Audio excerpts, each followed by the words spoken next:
I'm Roy Potter, a former U.S. Army Lieutenant Colonel. Welcome to the Potter Expositor.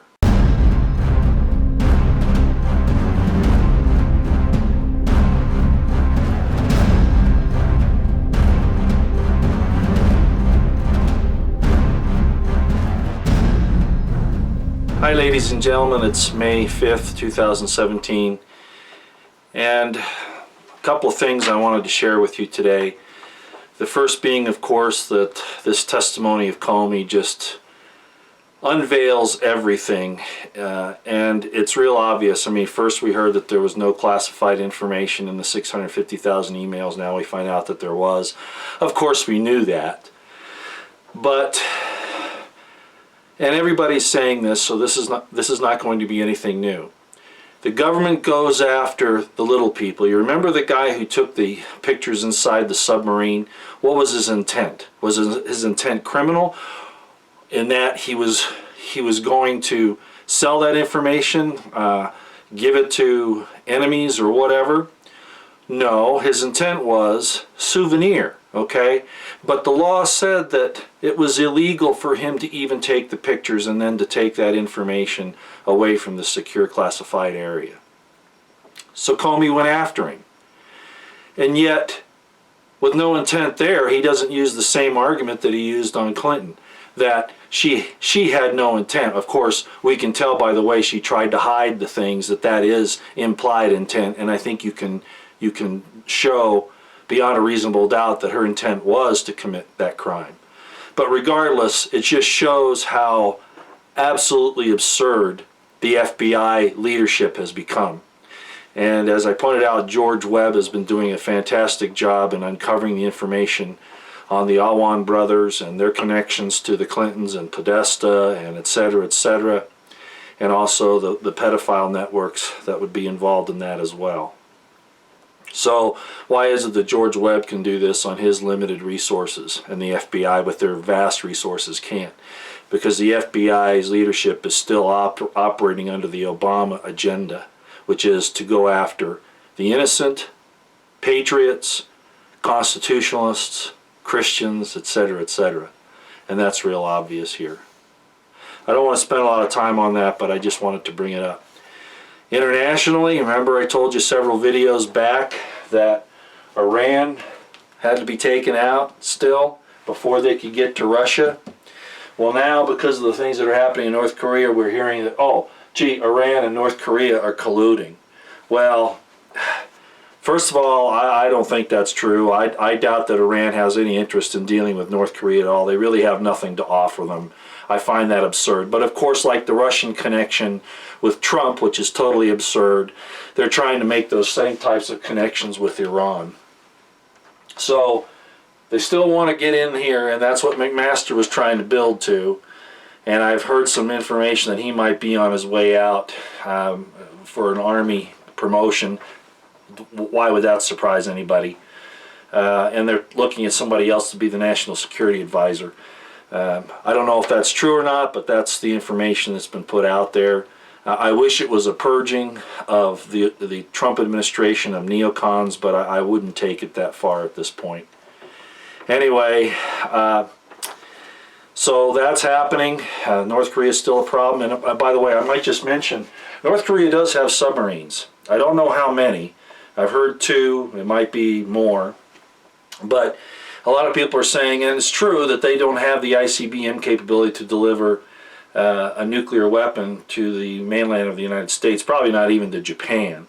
They're too large at this point. Their missile systems aren't up to it, and their nuclear technology can't get the device down small enough. But what they could do is they could, and I hope you can see all this, they could send, as I said before, submarines or special forces units into Japan carrying components to these things, these different types of weapon systems, be they chemicals, nuclear, whatever, to Japan, South Korea, Australia, Hawaii, the Hawaiian Islands, which are over here, or even the west coast of the United States. And the Chinese control the Panama Canal, and the Chinese control virtually all of the ports on the west coast.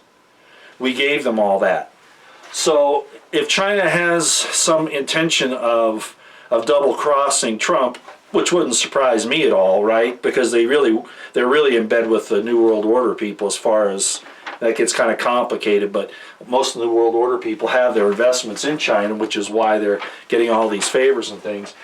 But they could easily, I mean, we have systems of observation and intelligence where we could find out if somebody's going through the Panama Canal with something, maybe, but it really depends, on what happens there. In other words, what would that be about getting over to the East Coast? What am I getting at? As I said before, Special Forces units could be dropped off in any of these areas with a number of components. It's not just coming in with weapons, small arms, and shooting people up or blowing up munitions depots or power grids or that kind of thing. They could bring in, using several units, components to a device, which does increase the chance of detection, but still, it's a way to do it. And to actually put one of those things together in place and use it. Now, an easier way would be and we know that there have been subs off the West Coast. I'm not sure if they're Chinese or North Korean, but we had a situation where a missile was fired off the coast back in 2013. I covered that, and I think that was the show to Obama that the Chinese could in fact infiltrate our detection systems. But regardless, you take a submarine, or even use a submarine or even a surface vessel to pull another vessel along with a device in it and set it off somewhere along the West Coast here, it would create pandemonium. So anyway, the point is there are a lot of ways to do it. Somebody I saw was complaining about, the North Koreans can't even get a rocket in the air. How are they going to get an EMP device on a satellite? Well, don't forget the Chinese have been able to put things in orbit. So who knows? Did they put up a satellite for North Korea? Well, some of the analysts, I didn't say this, some of the analysts that have been talking about this are saying that that's certainly a possibility. So that's another thing too. I still look more towards the problem with Special Forces units. Okay, I could talk about Syria, but you all know how ridiculous that whole thing has been, and the regime change baloney that they have, that our government continues to do. Even under Trump.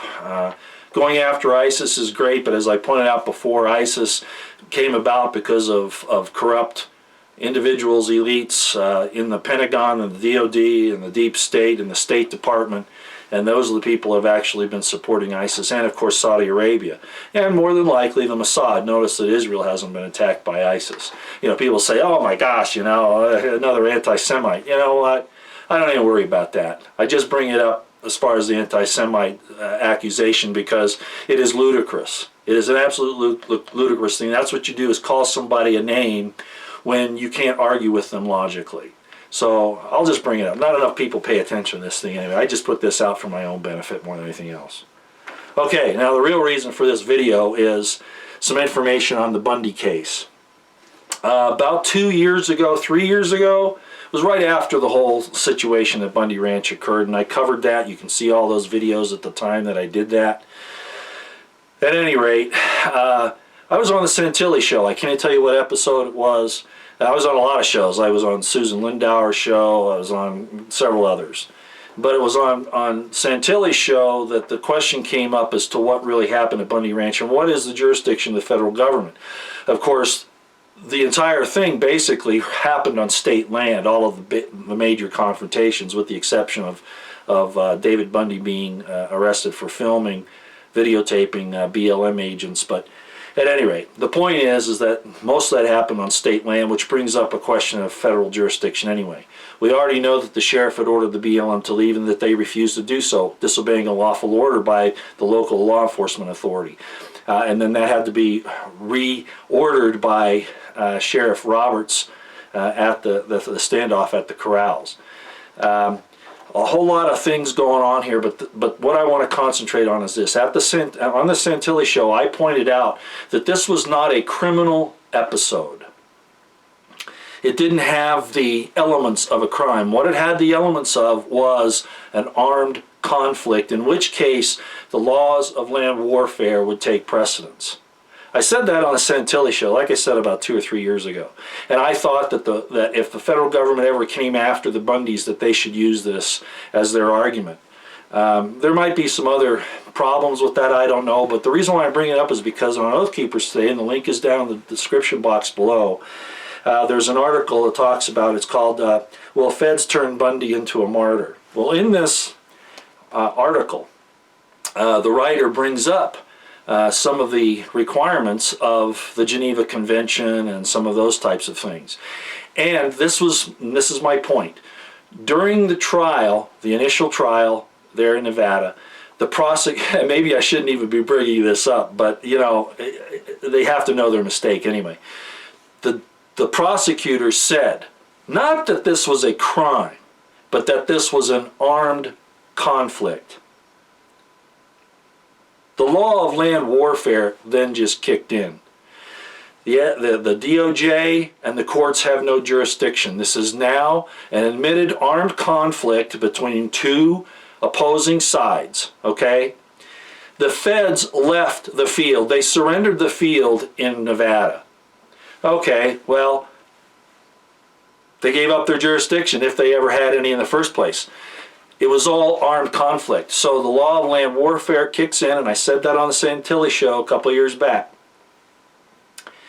There is no crime involved in the conflict itself, if you understand what I'm saying. You can commit crimes that violate the Geneva Convention inside of an armed conflict, but the armed conflict itself is not a crime. Now, the prosecution, by saying it was an armed conflict, just admitted that there's no criminal conduct in the conflict itself, if you, again, see what I'm saying here. So, the courts have no jurisdiction, the Department of Justice doesn't have any jurisdiction. The best that either side can hope for at this point is terms of surrender or an armistice.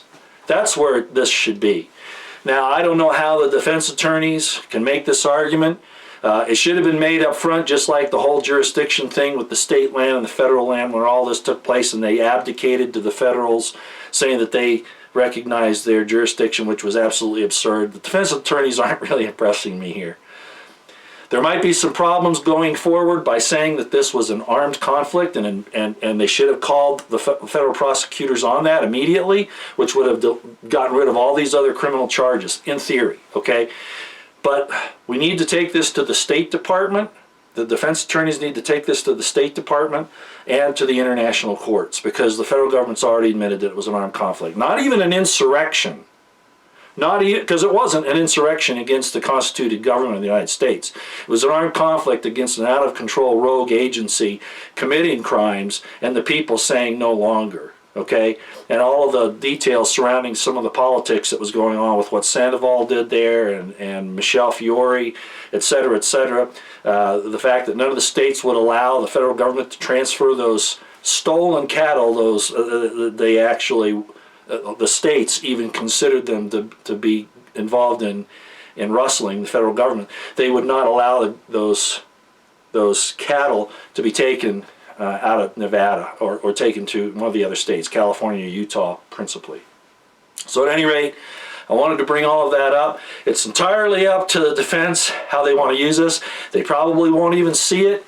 Maybe it's a bad way to go, but it's something to consider, because the prosecution said that it was an armed conflict, just like I said it on the Santilli show 3 years ago. Again, another thing to consider. And that's how I viewed the thing the whole time I was there at Bundy Ranch watching what was happening. That's how I looked at it. I looked at it from a professional point of view, a military officer, about the abilities of the civilian people there that were armed, the militia, for instance, what they were doing, how they conducted themselves, and how the BLM officers conducted themselves. And I said at the time that the BLM seemed very unprofessional to me, and I will stick with that today. And there was a whole lot more I could say about it, but I'll just reserve that for necessity in a future time. Okay, out here for now.